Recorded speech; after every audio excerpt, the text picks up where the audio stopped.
Let's solve simultaneous linear equations in two variables using elimination method.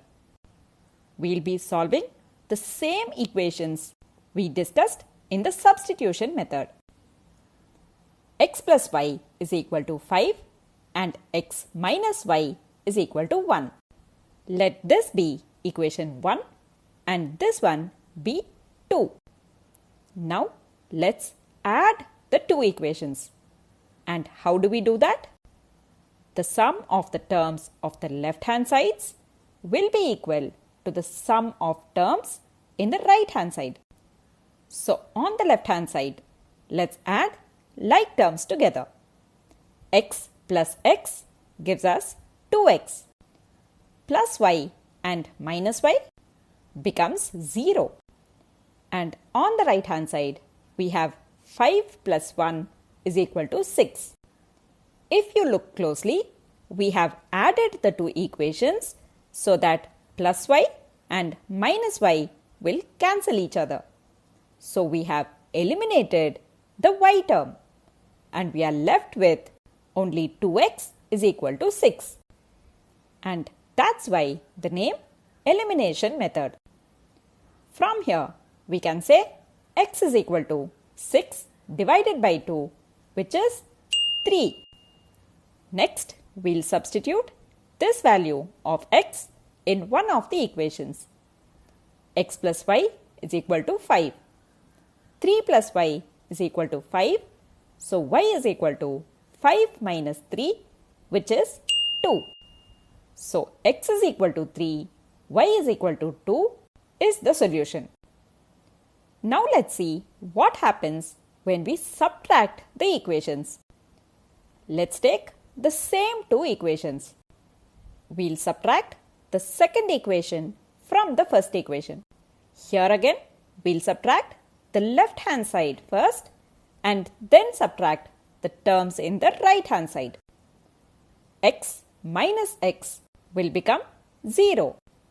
Y minus of minus y will become y plus y or 2y. And on the right hand side, we have 5 minus 1, which is 4. So 2y is equal to 4 and y is equal to 4 divided by 2, which is 2. Here we can say we have eliminated the x term. Now, on substituting y is equal to 2, in the first equation, we have x plus 2 is equal to 5. So, x is equal to 5 minus 2, which is 3. In both these cases, we can see that we have got the same solution. Next, let's see what happens in this case. 5a minus 2b is equal to 17 and 3a plus b is equal to 8. Let's try adding the two equations. We get 8a minus b is equal to 25. Here, none of the variables are eliminated. Let's try subtraction as well.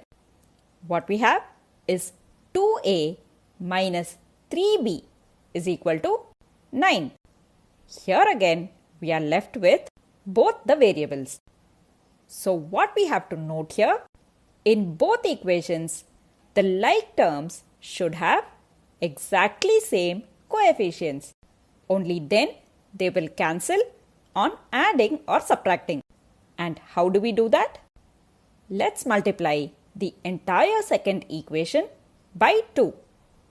What we have is 6a plus 2b is equal to 16.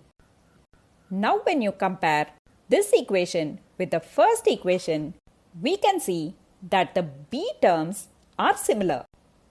Here we can add the two equations. So minus 2b and plus 2b will cancel each other and we are left with 5a plus 6a, which is equal to 11a. And on the right hand side, 17 plus 16 is equal to 33.